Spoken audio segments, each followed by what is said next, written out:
ప్లేయరా చిన్న ప్రార్థన చేసుకుందాం. ప్రార్థన చేసుకుని వాక్య భాగ్యంలోకి వెళ్దాం. పరిశుద్ధుడైన ప్రేమ కలిగిన మా తండ్రి, మీ ఘనమైన శ్రేష్టమైన నామానికి వందనాలు చెల్లిస్తున్నాం నాయన.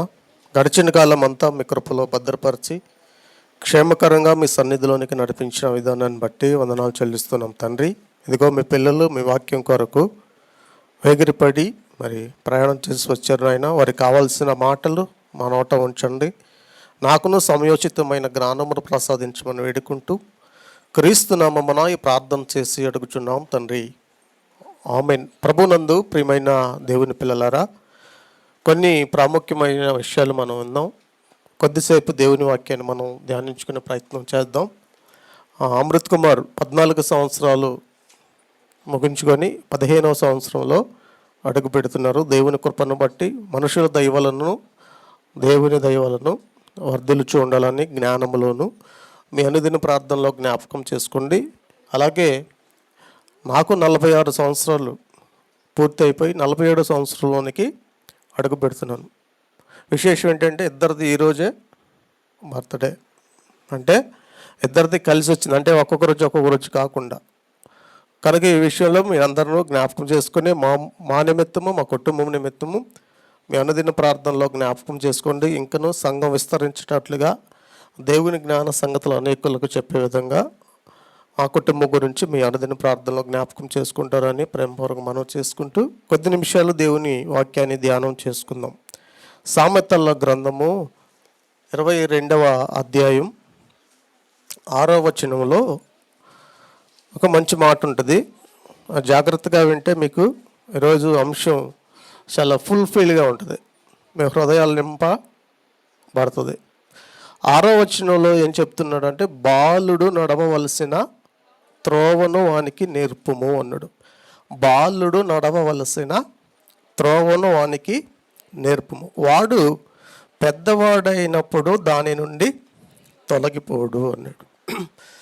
బాలుడు నడవలసిన త్రోవ వాళ్ళకి నేర్పాలి అంటే ఎవరు నేర్పాలి? ఏంటి ఆ త్రోవ అంటే, నా చిన్నతనం అప్పుడు ఎవరు నాకు త్రోవ నేర్పలేదు. నా చిన్నతనం అప్పుడు బాలుడిగా ఉన్నప్పుడు ఎవరు నాకు ఈ మార్గాన్ని చెప్పలేదు. అంటే నా తల్లిదండ్రులు క్రైస్తవులే, విశ్వాసులే. కానీ చిన్నప్పుడు ఒకవేళ చెప్పినా నేను దానిని తృణీకరించి యవ్వన దశ దాటిపోయి ఉద్యోగరీతిలోనికి కూడా వెళ్ళిపోయాను. అంటే బాలుడు నడవలసిన త్రోవ ఏంటో నాకు చెప్పకపోవటం, నేను వినకపోవటం, నేను క్రీస్తును అంగీకరించకపోవటం అనేది జరిగింది. ఓకే, అలా ఉండదు. అయితే దేవుని వాక్యం నా హృదయానికి వచ్చినప్పుడు, దేవుని వాక్యం నా దగ్గరకు వచ్చినప్పుడు, అంటే నేను పోయే మార్గం, నేను ఏదో త్రోవ అయితే వెళ్తున్నానో ఆ త్రోవ కరెక్ట్ అయినది కాదు అనుకొని ఏ త్రోవ నేను నడవాలి, ఏ మార్గాన్ని నన్ను నడిపించాలి అంటే అప్పుడు అనేకమైన వాక్యాలు నాకు కనిపించాయి. అనేకమైన సందర్భాల్లో నన్ను దేవుడు నడిపించాడు. అనేక దైవ సేవకుల ద్వారా వాక్యంలో స్థిరపడడం జరిగింది. అంటే ఇప్పుడు యేసుక్రీస్తు వారి దగ్గరకు వచ్చాను. నేను యేసుక్రీస్తు వారి దగ్గర వచ్చి, నేనే జీవమును, నేనే సత్యమును, నేనే మార్గం. అంటే ఇది నేను ఇప్పటి వరకు వెళ్ళిన మార్గం నాది కరెక్ట్ కాదు, నాకెవరు చెప్పలేదు. ఆ బాలుడు నడవలసిన త్రోవ ఏదో నాకు నేర్పలేదు కాబట్టి నేను విఫలమయ్యాను. అంటే ఎప్పుడు ఒక 30 సంవత్సరాలు నా ఆ జీవనం అయిపోయింది, లోకానుసారంగా జీవించడం పెట్టింది. అయితే ఈ లోకానుసారంగా జీవించినప్పుడు, ఈ త్రోవలో ఉన్నప్పుడు ఏమండి ఎలా బ్రతికేమో మనందరికీ తెలుసు. మన బ్రతుకులు కూడా అలానే ఉంటాయి.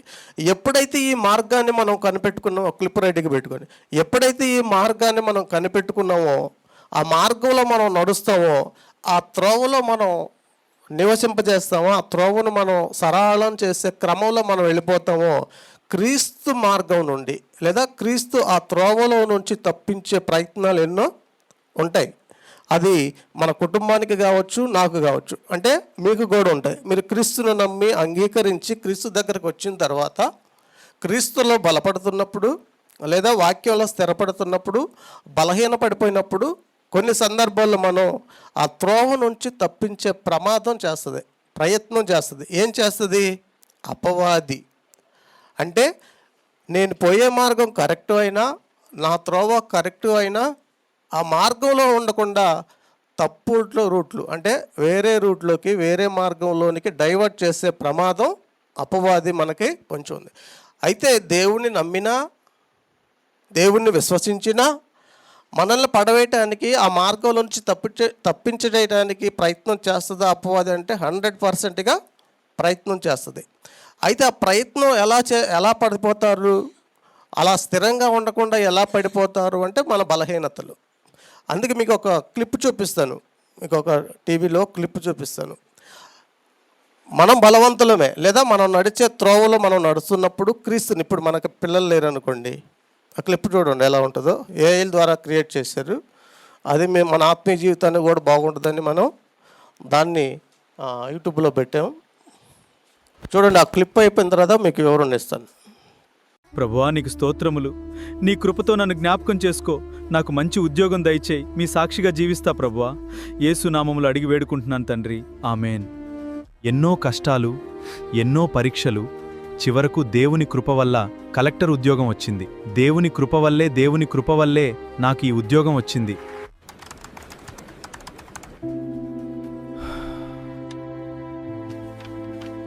నా కుమారుడా, నన్ను విడిచి వెళ్ళకు. డేవిడ్, ఇది చిన్న గిఫ్ట్ మాత్రమే. ఒక్క సంతకం చేస్తే చాలు. డేవిడ్, లంచం తీసుకోకు. నేనిచ్చిన ఆశీర్వాదాన్ని పాపంతో కలుషితం చేయకు.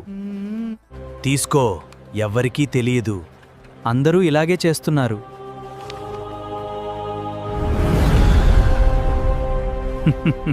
నా కుమారుడా, నా దగ్గరికి రా. నీకు శాంతినిస్తా, సమాధానమిస్తా, రక్షణ ఇస్తా. వద్దు పోపో, వద్దు పో.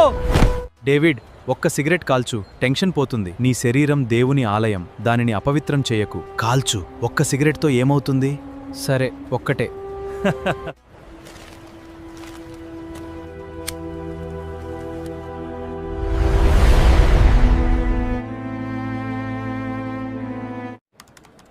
నా కుమారుడా, నా వైపు తిరుగు.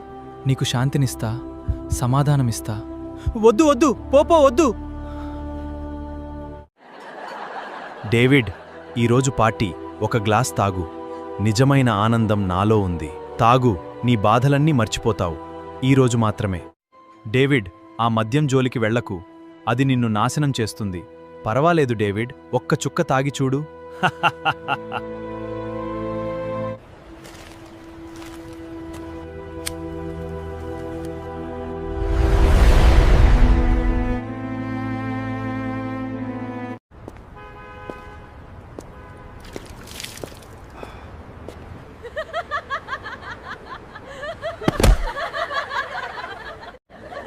నా కుమారుడా, నా యొద్దకురా. నీకు సమాధానమిస్తా, శాంతినిస్తా.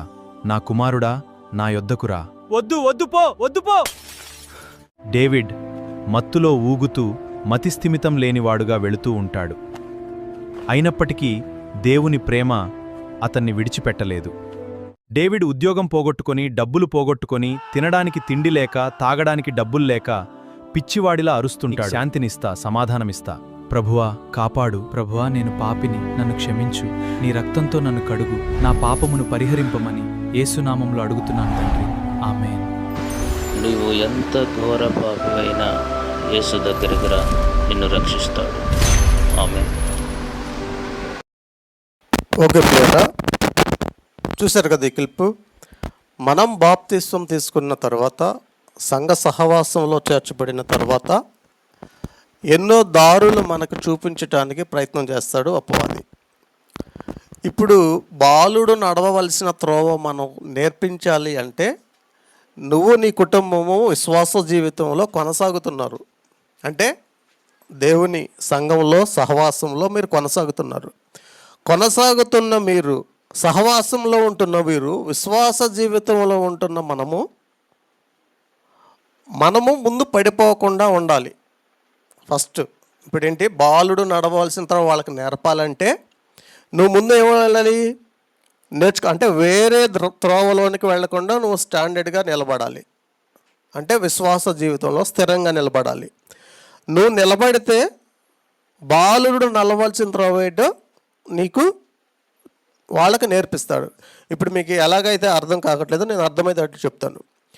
ఇప్పుడు నేను వాక్యం విని యవన ప్రాయంలో ఏంటి వాక్యం విని నేను స్థిరపడి బలపడుతున్న తర్వాత నాకు అలాంటి శోధనలు వచ్చినప్పుడు నేను బలంగా స్థిరంగా నిలబడిన ఈ మార్గాన్ని నేను తప్పకూడదు అని నేను ఎన్ని శోధనలు ఇచ్చినా అనుభవించినా, ఇది నాకనే కాదు మీకు అర్థం కావటానికి చెప్తున్నాను. మీరు స్థిరంగా ఉండటానికి, ఈ త్రోవలో నుంచి తప్పిపోకుండా, ఈ మార్గంలో నుంచి తప్పిపోకుండా ఉండటానికి ఎన్నో మీకు శోధనలు వస్తాయి, కొన్ని కష్టాలు వస్తాయి, శ్రమలు వస్తాయి, లేదా సంఘం వెలుపటి వారి కావచ్చు, లోకంలో ఉన్నవారు కావచ్చు, ఎన్నో విధాలుగా ఎదుర్కొంటారు. ఎదుర్కోకుండా మీరు నిలబడగలిగితే మీరు మీ పిల్లలకు ఆ త్రోవ అనేది నేర్పించవచ్చు, నడవవలసిన త్రోవ అనేది నేర్పించవచ్చు. ఇప్పుడు మనం పరిశీలించుకోవాల్సింది ఏంటంటే, నేను ఆత్మీయ జీవితాన్ని నేను పెంపొందించుకుంటూ అభివృద్ధి చేసుకుంటూ సంఘ సహవాసంలో ఉంటూ నా మార్గం స్థిరపరుచుకున్నానా లేదా, నా త్రోవ కరెక్ట్ అయినదా కాదా, ఈ త్రోవలోనే నేనున్నానా అని మొట్టమొదటిగా భార్యాభర్తలు పరిశీలించుకోవాలి. అంటే ఈ మార్గం నుంచి నేను తప్పిపోతున్నాను. అక్కడ ఇంకొకటి వేయాల్సింది, అక్కడ సంఘ సహవాసానికి కూడా దూరంగా అవటం అనేది ప్రధాన పాత్ర. అంటే దారి తప్పించటం, మార్గాన్ని తప్పించటం, దేవునికి దూరం చేసి సంఘానికి రాకుండా, సంఘ సహవాసానికి రాకుండా దేవునికి దూరం చేయటం ప్రధానమైన కారణాలు అపవాదివి. ఇలా ఒకవేళ మనం పడిపోతే, ఆ త్రోవలో ఉండకుండా వేరే రూట్లోకి వెళ్ళిపోతే మన పరిస్థితి ఏంటి? పోనీ మీరు అనుకోవచ్చు, ఏంటి వేరే పరిస్థితుల్లోకి వెళ్తే? ఇప్పుడు నేను చెప్తున్నా, బాప్తిసం తీసుకొని సంఘంలో చేర్చబడిన తర్వాత మరలా ఇప్పుడు దేవుని దయ వల్లే కదా ఉద్యోగం వచ్చింది, దేవునికి ప్రార్థన చేసుకున్నాడు కదా, దేవుణ్ణి అంగీకరించాడు కదా, సాక్ష్యంగా చెప్పాడు కదా, సంఘంలో ఉన్నాడు కదా. ఏదో ఒక బలహీనత వల్ల మళ్ళీ లోకంలో పడిపోతే, జాగ్రత్తనండి, ఏదో ఒక బలహీనత వల్ల లోకంలో పడిపోతే మరణం వచ్చిందనుకోండి, మీకు ఒక ప్రశ్న వేస్తాను. బాప్తిసం తీసుకున్నాను, సంఘంలోనికి వస్తున్నాను, మళ్ళా పాపంలో పడిపోయాను, నాకు మరణం వచ్చిందనుకోండి, నేను ఎక్కడికి వెళ్తాను? బాప్తిసం తీసుకున్నాను, సంఘంలో ఉన్నాను, విశ్వాస జీవితాన్ని కొనసాగించుకున్నాను, మళ్ళా ఏదో లోకంలో ఉన్న ఆశ, లంచాలు కావచ్చు, దేవునికి భిన్నంగా అంటే వాక్యానికి భిన్నంగా వ్యభిచారం కావచ్చు, లేదా త్రాగుడికి కావచ్చు, అలా త్రాగుడికి బానిస అయిపోయి దేవునికి దూరం అయిపోయి నాకు మరణం వచ్చిందనుకోండి, నా సాక్ష్యం చెల్లుతుందా? నా విశ్వాస జీవితం దేవునికి ఇష్టమైనదా? అంటే త్రోవ అనేది ఎంత బలమైనదో, ఆ మార్గం నుంచి నిన్ను తప్పించుకోవడానికి ఎన్ని శోధనలు నిన్ను పడవేస్తారో ఏంటి ఈ లోకంలో నుంచి మనం నేర్చుకోవాలి.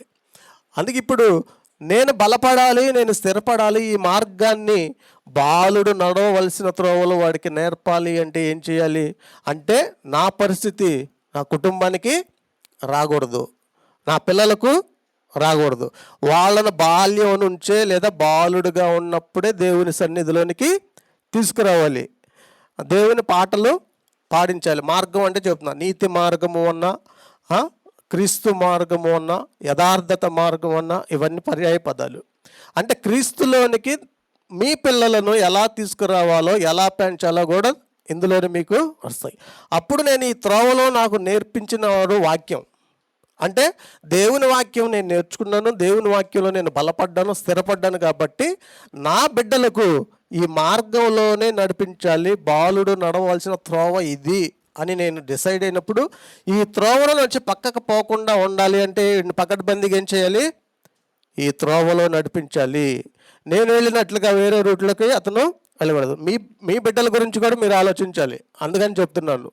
నేనైనా ఎందుకు చెప్తున్నాను అంటే, ఇప్పుడు అమృత ఉన్నాడు అనుకోండి, ఇప్పుడు నేను 35 సంవత్సరాలకే క్రీస్తుని అంగీకరించాను. ఇతను ఎందుకు అంగీకరించాలి? ఇప్పుడు నేను నేర్చుకున్నాను కదా, నేను నేర్చుకున్న వృధా కాకూడదు. మళ్ళీ అమృతకి ఏం చేయాలి? సండే స్కూల్లోని వాళ్ళకి పాటలని, సంఘంలో పనులని. మీ బిడ్డల్లో ఏం చేస్తున్నారు చెప్పండి? మీ పిల్లలు మీరు ఆ త్రోవలో ఉన్నారా, త్రోవ తప్పిపోయారా అనేది మీరు గెస్ చేయండి. త్రోవలో ఉన్న వాళ్ళ లక్షణాలు ఏంటి, వాళ్ళ తల్లిదండ్రుల లక్షణాలు ఏంటి, వాళ్ళ పిల్లలు చేసే క్రియలేంటి. మన విశ్వాసులం, భార్యాభర్తలు మనం విశ్వాసులుగా ఉన్నప్పుడు చర్చికి వెళ్తాం. చర్చికి వెళ్ళినప్పుడు నువ్వు నిజమైన త్రోవ వాళ్ళకి నేర్పించాలంటే మీరు త్వరతో నాతో పాటు 1 గంట రండి, చర్చిలో పరిచర్య చేయాలి, కుర్చీలు వేయాలి, ఓడవాలి, చిన్న పనులు ఉంటాయి. అంటే నీతిగా ఉండాలి. నీతి క్రియలు ఇవి అంటే నీతి మార్గం, క్రీస్తు చూపిన మార్గం. త్రోవ తప్పిపోకుండా మళ్ళీ మనం వచ్చేసి వాళ్ళు అక్కడ ఉన్నారనుకోండి, త్రోవ తప్పిపోతాడు.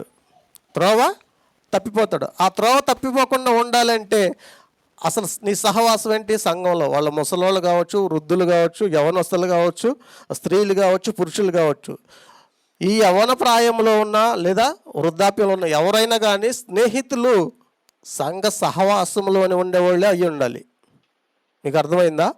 మీ పిల్లలు బాగా అభివృద్ధి చెందాలి, క్షేమాభివృద్ధిలో ఉండాలి అంటే సంఘంలో ఉన్న పిల్లలతో సహవాసం ఉంటే వాళ్ళు సంఘ క్షేమాభివృద్ధికి లేదా ఆ పనులు ఏవైతే ఉన్నాయో, సండే స్కూల్లో పిల్లల పనులు ఏమైనా ఉన్నాయో, లేదా చర్చిల పనులు ఏమున్నాయో, ఇవన్నీ గురించి కదా ఆలోచించేది. ఇవి ఎప్పుడైతే వాళ్ళని విస్మరించాయో, ఇవి ఎప్పుడైతే వాళ్ళకి నేర్పించలేదో, నీతి మార్గం అనేది అసలు మనకే అర్థం కాలేదు. అసలు తల్లిదండ్రులుగా మనకే అర్థం కాలేదు. వాళ్ళకి ఎలా నేర్పిస్తాం మరి ఆ నీతి మార్గాన్ని, ఆ త్రోవని? అయితే ఆ మార్గాన్ని నేర్పించకపోతే మనకు ప్రమాదం అంటే 100% ప్రమాదమే. ఆ మార్గంలోనికి వెళితేనే కదా మనకి గమ్యం చేరేది. ఆ మార్గమే తెలియలేదనుకో మన గమ్యాన్ని చేరలేము కదా, పరలోకాన్ని మనం చేరలేము. కనుక ఆ గమ్యంలో మీరు నిలబడాలి అంటే నన్ను ఇప్పుడు పాట పాడాడు కదా, ఇప్పుడు ఈ యవ్వన ప్రాయంలో 14-15 అంటే నేను గొప్పగా చెప్పుకోవట్లేదు. సపోజ్ మీ కుటుంబాల గురించి ఆలోచించండి, నేను గొప్పగా చెప్పట్లేదు. 14 సంవత్సరాలు ఒక పాట పాడి సంఘంలో పరిచర్య చేసే పిల్లలు ఉన్నారా? ఏమైనా ఆలోచించండి. సంఘాలలో ఎక్కడ రేరుగా ఒకళ్ళు ఇద్దరు ఉంటారు. కానీ చాలామంది యవ్వన ప్రాయంలో ఎటు వెళ్ళిపోతారు? ఒకనాడైతే ఎన్నో ఆటలు ఆడుకున్నాం, బావుల్లో తిరిగారు, కొండల్లో తిరిగారు, చాలలో తిరిగారు, హై స్కూల్లో వాలీబాల్ అని, క్రికెట్ అని ఇలా ఆడిపోయారు. అలా ఆడుకున్నా ప్రమాదం లేదు, యాక్టివ్గా ఉంటుంది, బాడీ యాక్టివ్గా ఉంటుంది. ఇప్పుడు మన ఆటలన్నీ ఎక్కడ ఉన్నాయి? బెడ్ పైన పండుకొని హ్యాపీగా ఆడుకుంటారు. ఒకరితో పని లేదు, మీతో పని లేదు, ప్రపంచమే వాళ్ళ కళ్ళ ముందు ఉంటుంది, వాళ్ళ చేతుల్లో ఉంటుంది. అంటే ప్రధానంగా చెడిపోవటానికి ఏంటి, మనం ఏం మార్గాన్ని నేర్పిస్తున్నాం? నేను ఒక్కోసారి లేట్గా 7:30-8 అట్లా డ్యూటీకి వెళ్ళి ఇంటికి వెళ్ళిపోతున్నప్పుడు వాళ్ళు ముగ్గురు కూర్చొని వాక్యం చదువుకుంటూ పాటలు పాడుకుంటూ ఉంటారు. నేను ఒకసారి ఫోటో తీసి గ్రూప్లో పెడదాం అనుకుంటాను. మళ్ళీ ఇదేదో వేరే విధంగా పెడుతున్నాడేమో అన్నట్లుగా ఉంటుందని చెప్పి నేను అలా పెట్టను. అంటే వాళ్ళు నేను వెళ్ళే తలకి ఏం చేస్తారు? ప్రార్థన లేదా ఒక పాటలు పాడుకొని ముగ్గురు ఏం చేస్తారు? ప్రార్థన చేసుకొని వాక్యం చదువుకొని వాళ్ళు డిస్పాచ్ చేస్తారు. అంటే నాతో పని లేదు.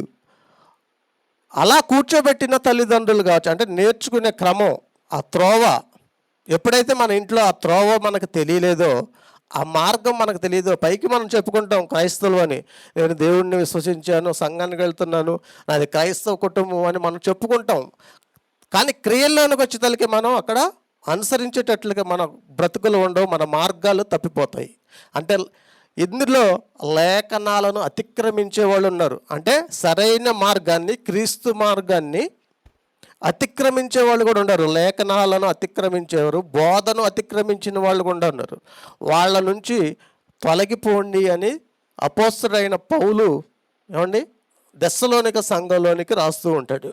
అంటే ఏ బోధ అయితే క్రీస్తు అపోస్తల ద్వారా తెప్పించాడో ఆ బోధ కాకుండా వేరే బోధ మనకు చెప్పినా అంటే మార్గం తప్పిస్తారు. మార్గం తప్పించి ఇది కూడా వాక్యంలో ఉంది కదా, ఇది కూడా బైబిల్లో ఉంది కదా, దాని పర్యవసానాలు ఏంటో, ఆ సందర్భాలు ఏంటో, ఎవరితో మాట్లాడుతున్నారో, గ్రంథకర్త మాట్లాడుతున్నాడా, దేవుడు మనుషులతో మాట్లాడుతున్నాడా, ఇశ్రాయేలీలతో మాట్లాడుతున్నావా, క్రైస్తవులతో మాట్లాడుతున్నారా, ప్రవక్త ద్వారా చెప్పించాడా, అది ఏ కాలానికి సంబంధించింది, ఆ రాజు ఎవరు, ఆ ప్రవక్త ద్వారా ఎవరితో చెప్పిస్తున్నాడు, అది మనకు వర్తిస్తుందా వర్తించదా? ఇవి లేఖనాలను పరిశోధించుకోకుండా మనం గుడ్డిగా నమ్మేమనుకోండి, మనం కూడా ఏమైపోతాం? సత్య మార్గం నుంచి తప్పిపోతాం. అంటే వాక్య లేఖనాలను ప్రకారంగానే మనం బోధించకపోతే, ఆ లేఖనానుసారంగా మనం నడచకపోతే దేవుడు బోధకులకు మరీ కఠినమైన శిక్ష ఉందని చెప్పి బైబిల్ సెలవిస్తుంది. అంటే అక్రమం చేయవారి నుంచి మనం తొలగిపోండి అంటాడు. 3వ అధ్యాయం 6వ వచనం ఒకసారి చదవండి. దెస్సలోనికలకు రాసిన 2వ పత్రిక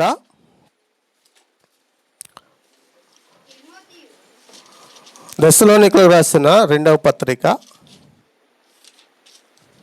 3వ అధ్యాయం 6వ వచనం. సహోదరులారా, మా వలన పొందిన అపోస్తుల వలన పొందిన బోధన ప్రకారము కాక అక్రమముగా నడుచుకొను ప్రతి సహోదరుని వద్ద నుండి తొలగిపోవలెనని మన ప్రభు అయిన యేసుక్రీస్తు పేరట మీకు ఆజ్ఞ. ఇది హెచ్చరిక కాదు, ఇదేంటి? ఆజ్ఞ. ఏదైతే మనం క్రమంగా మనం ఒక మార్గాన నడుస్తున్నాం అనుకోండి, ఒక త్రోవలో నడుస్తున్నాం అనుకోండి, అది సత్య మార్గంలో నడుస్తున్నాం అనుకోండి, అది క్రమం తప్పిపోతుంది. ఎప్పుడు తప్పిపోతుంది? అక్రమం. ఆ లేఖనాలను అపార్థం చేసుకొని చాలామంది ఏంటంటే లేఖనాలను అపార్థం చేసుకుంటారు. ఎలా అపార్థం చేసుకుంటారు? కొన్ని లేఖనాలు అర్థం కావు. ఎందుకు అర్థం కావు? వాళ్ళ చదువులు తక్కువ. ఏమంటే ఈరోజు 5వ తరగతి 6వ తరగతి వాళ్ళకి బైబిల్ అర్థమవుతుందా? జనరల్గా చెప్పండి. చదువుకున్న వాళ్ళకి ఎక్కువగా అర్థమవుతుందా? వాటిని విశ్లేషించగలరా? అంటే వాళ్ళు ఏదో చూసి ఆ బోధన కరెక్ట్ అనుకొని మనం ఏం చేస్తారు? మనమైనా రుద్దేస్తారు. నువ్వు ఇంకా చదువుకున్న వాళ్ళు కదా. అందుకే అపోస్తలుడైన పౌలు రాసిన పత్రికలు కష్టతరమైనవి అంటాడు. ఎవరు? పేతురు రాసిన పత్రిక ఒకసారి చూడండి. వాళ్ళకే కష్టతరమైనవి, విద్యాహీనులు దానిని అపార్థం చేసుకుంటారు అంటాడు. 3వ అధ్యాయం 16వ వచనంలో, 3వ అధ్యాయం 16వ వచనంలో పేతురు రాసిన 2వ పత్రిక 16వ వచనం, వీటిని గూర్చి తన పత్రికలన్నిటిలో బోధించుచున్నాడు. అయితే వాటిలో కొన్ని సంగతులు గ్రహించుకొనుటకు కష్టమైనవి, వాటిని గ్రహించుకొనలేరు, కష్టతరమైనవి, అర్థం కావు. అవన్నిటినీ అర్థం చేసుకోవాలంటే వాటిని గ్రహించాలి, చాలా కష్టమైన. వీటిని విద్యావిహీనులను అస్థిరులైన వారు అంటే ఒక దాని మీద ఉండరు, స్థిరమైన విశ్వాసం మీద ఉండరు, అపోస్తలుల బోధలో ఉండరు. లేఖనాలను ఏం చేసుకుంటారు అంటే అపార్థం చేసుకుంటారు. అస్థిరులైన వారును తక్కిన లేఖనములను అపార్థము చేసినట్లు తమ స్వకీయ నాశనముకు అపార్థము చేయుదురు అన్నాడు. చూసారా? అంటే నీతికి విరోధులు వీళ్ళు, అంటే సత్యానికి విరోధులు వీళ్ళు, అంటే వాక్యానికే భిన్నంగా ప్రవర్తిస్తూ ఉంటారు. వాక్యాన్ని బాగా నేర్చుకొని చెప్పాలా, తప్పులు చెప్పకూడదు. ఆ మార్గంలో ఉన్నప్పుడే వాళ్ళు స్థిరపడతారు. వాళ్ళు దేవుని గురించి గొప్పగా చెప్తుంటారు. దేవుని గురించి మీరు గొప్పగా చెప్పాలి మీ పిల్లలకి అంటే ఈ ప్రకృతిని గురించి చెప్పాలి, ఏమంటే విశ్వం గురించి చెప్పాలి, దేవుడు చేసిన కార్యక్రమాల గురించి చెప్పాలి, లేదా ప్రవక్తల గురించి చెప్పాలి. మోషే ఇలా చేశాడు, అబ్రహాం ఇలా చేశాడు, వాళ్ళ మదిలోనికి వాళ్ళని తీసుకువెళ్ళిపోయాలి. చిన్నపిల్లలు ఉన్నారు అనుకోండి, వాళ్ళ పాటలు పాడించాలి, దేవుని కథల్లాగా చెప్పి వాళ్ళకి బోధించాలి. అలా బోధించగలిగితేనే వాళ్ళు, ఇంకా అలా లేదనుకోండి మీ అమ్మటి స్వార్థ పరిచర్యకు తీసుకెళ్ళాలి, సంఘంలో పరిచర్యకు, లేదా మైకులు పెట్టడానికి, లేదా కుర్చీలు వేయటానికి సంఘంలో పరిచర్య చేస్తుంటే అక్కడ చాలా పాఠాలు నేర్చుకుంటాడు. మనకు చెప్పకుండానే వాళ్ళు చాలా పాఠాలు నేర్చుకుంటారు ఆ పనుల్లో. ఇక పెద్దవాడైపోయినప్పుడు అసలు నేను చేసే వృత్తి ఏంటి, నేను చేసే పని ఏంటి, నేను అక్కడి నుంచి వచ్చానని చెప్పి ఎప్పుడొకప్పుడు వాళ్ళు ఆలోచించుకుంటారు. అందుకే చిన్నపిల్లలుగా ఉన్నప్పుడే వాళ్ళకి మంచి జ్ఞాన సంగతులు వాళ్ళకి వినిపించాలి, మంచి సత్క్రియలు వాళ్ళతో చేయించాలి, పెద్దల పట్ల గౌరవాన్ని నింపాలి. కనీసం ఇంటికి వచ్చిన వాళ్ళకు వందనాలు చెప్పించలేరండి. విశ్వాస జీవితంలో కుటుంబాలలో తల్లిదండ్రులుగా ఉన్నప్పుడు పిల్లలు ఎవరైనా పెద్దలు వచ్చారు అనుకోండి, లేదా దైవ సేవకులు వచ్చారు అనండి, కనీసం వందనాలు చెప్పించడం నేర్పించలేరా? నేర్పించని కుటుంబాలు కూడా ఉన్నాయి. ఎవరైనా తల్లిదండ్రులకు లోబడిన కుమారుడు టీచర్కి కానీ, పోలీసుకు కానీ, ఏమండి ఇంకేంటి జడ్జిలకు కానీ, దేవునికి కానీ ఎవరికి భయపడ్డు. రాసుకోవచ్చు మీరు. తల్లిదండ్రులుగా మీ మాట వినలేదా, స్కూల్లో కూడా ఎక్కడో బొమ్మ కొట్టేస్తుంటాడు. మన పైకి మన కుమారుడు మనకు బాగానే కనిపిస్తాడు, మన కుమార్తె మనకు బాగానే కనిపిస్తుంది, కానీ తల్లి ఒక్కటే మీరు ఆలోచించుకోవాలి. నా మాట వినకపోతే గురువు భయం ఉంటుందా, పోలీస్ వ్యవస్థ భయం ఉంటుందా? ఏ భయము ఉండదు. అసలు తండ్రికే భయపడినప్పుడు, తల్లికే భయపడినప్పుడు ఇంకో ఎవరికి భయపడతాడు? కొట్టే అధికారం నీకుంది, భయపెట్టే అధికారం నీకుంది, వాళ్ళని సన్మార్గంలో పెంచే అధికారం ఉండి సత్య మార్గంలో పెంచే అవకాశం నీకుంది. నీకే భయపడినప్పుడు వాడు ఇంకెవరికి భయపడతాడు?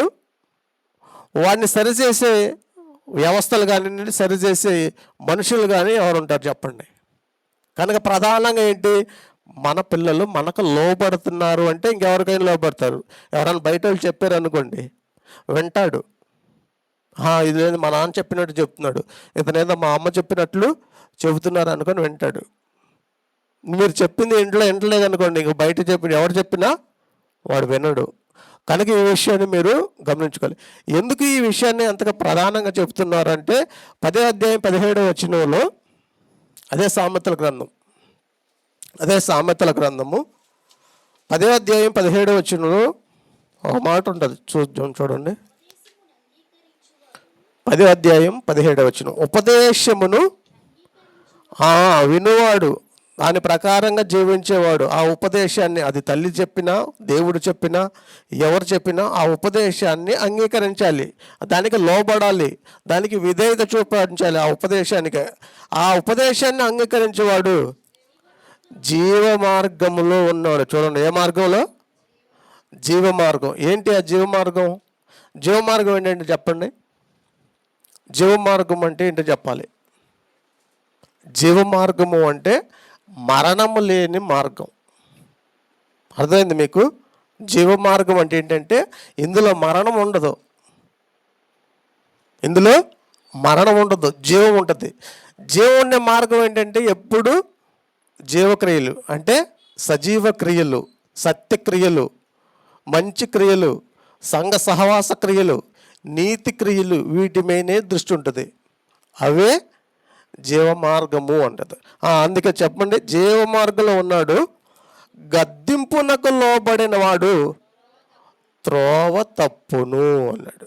ఇందాక ఏంటి, బాలుడు నడవవలసిన త్రోవాడికి నేర్పింపు. అలా నేర్పించకుండా మీరు 10 సంవత్సరాలప్పుడు మీరు గద్దించారనుకోండి, మీరు ఒక మాటలు చెప్పారనుకోండి, మీ మాటల ప్రకారం వాళ్ళు జీవించలేదనుకోండి, మీకు లోబడట్లేదనుకోండి, ఏంటి త్రోవ? గద్దింపులకు లోబడిన వాడు త్రోవ తప్పును. ఏ త్రోవ అది? ఏదో మనం విలేజ్కి వెళ్ళే త్రోవనో, రోడ్లను, పట్టణాలకు వెళ్ళే త్రోవనో అయితే మనం ఏదో అటు మర్చిపోయాడనో, లేదా అటు కాకుండా ఇంకొక పక్క రావచ్చు అని అనుకోవచ్చు. కానీ ఈ త్రోవ ఏంటి? జీవ మార్గం. అది సజీవమైన మార్గం. అందుకే యేసుక్రీస్తు ఇందా చెప్పాను కదా 14:6లో, నేనే జీవము, మార్గము, సత్యము. అంటే నీకు లోబడిన వాడు, నీ ఉపదేశానికి లోబడిన వాడికి మార్గము, అది జీవ మార్గము. ఈ మార్గంలో చాలా ఉన్నతంగా మనం బ్రతకొచ్చు, చాలా హ్యాపీగా ఉండొచ్చు. మనకు మరణమే లేదంట. ఈ భౌతిక మరణము ఈ లోకంలో జరిగే మరణం కాదు. మనం నరకానికి వెళ్ళకుండా ఏంటి, పరదైష్కి వెళ్ళిపోతాం, దేవుని సన్నిధిలోనికి వెళ్ళిపోతాం. ఎప్పుడు నువ్వు జీవ మార్గంలో నడవగలిగితే, ఆ మార్గాన్ని నువ్వు నేర్పించగలిగితే మీ పిల్లలకు, ఆ త్రోవలో మీరు నేర్పించగలిగితే వాళ్ళు జీవ మార్గంలో ఉంటారు. అందుకే 12వ అధ్యాయం 28 వచ్చిన చూడండి, ముగిస్తాను. 12వ అధ్యాయం అదే సామెతల గ్రంథం, ఏముంది అక్కడ?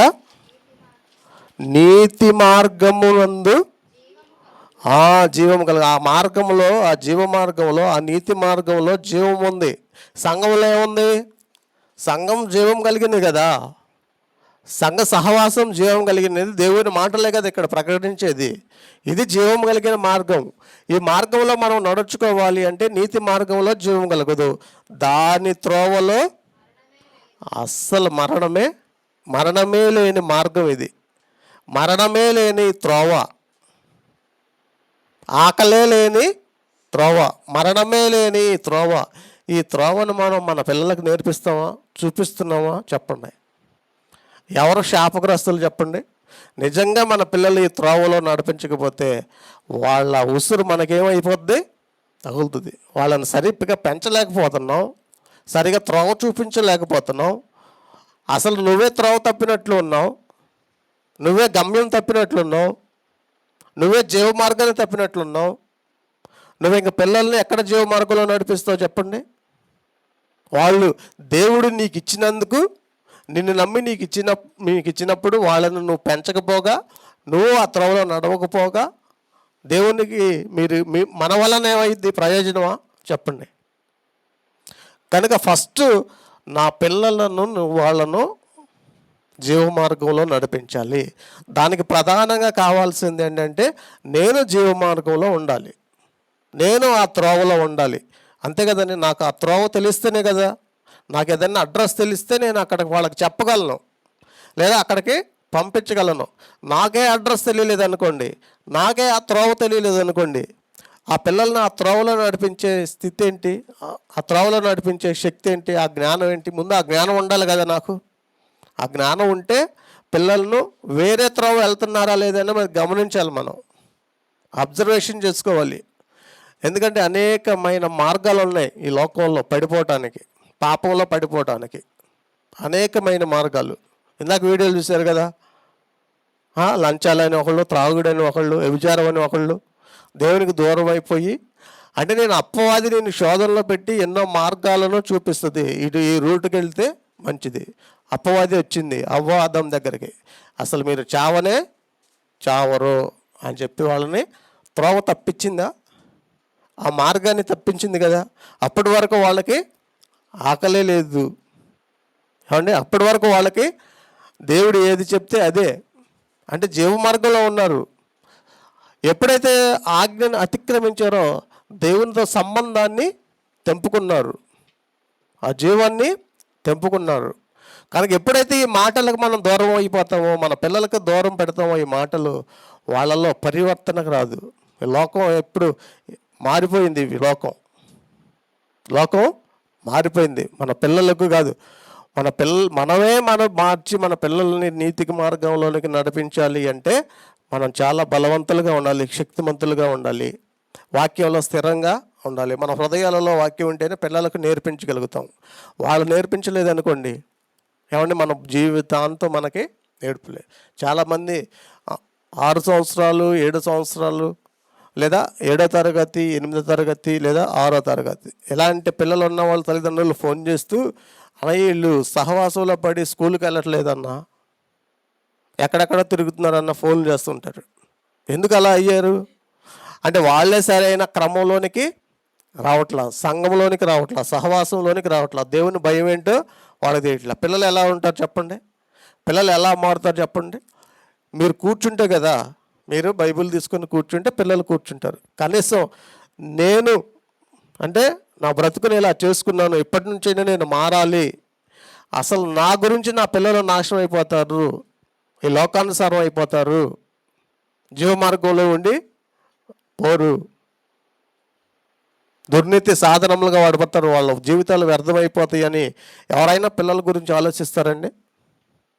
ఆలోచించరంటే పిల్లలు పుట్టారు, వాళ్ళని పెంచుతున్నాము అంతే. వాళ్ళని తిరిగి దేవునికి అప్పగించాలి. ఎందుకంటే వాళ్ళు దేవుని పిల్లలు, మన పిల్లలు కాదు. వాళ్ళు దేవుడు మనకు అప్పగించిన పిల్లలు, అంతే కదండి. దేవుడు మనల్ని పిలిస్తే మనం వెళ్ళిపోతాం. మన పిల్లల్ని పోషించేది ఎవరు? మళ్ళా తండ్రి.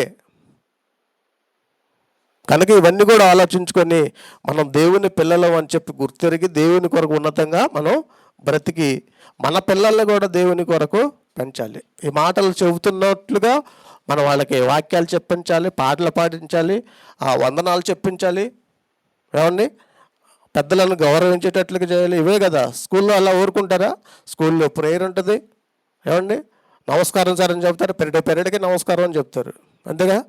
ఎవరైనా దైవ సేవకులు ఇస్తే ఏంటి, తల్లిదండ్రులు ఆడ కూర్చుంటే వాళ్ళు ఎటో వాళ్ళు వెళ్ళిపోతూ ఉంటారు.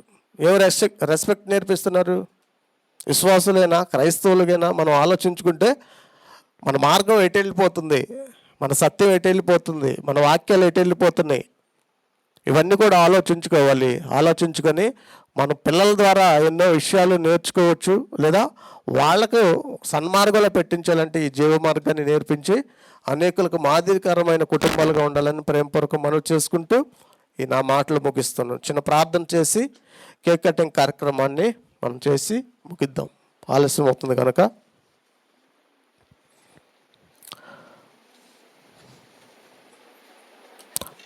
ప్రార్థన చేస్తున్న పరిశుద్ధుడు అయిన ప్రేమ కలిగిన మా తండ్రి, మీ ఘనమైన నామానికి వందనాలు చెల్లిస్తున్నాం నాయన.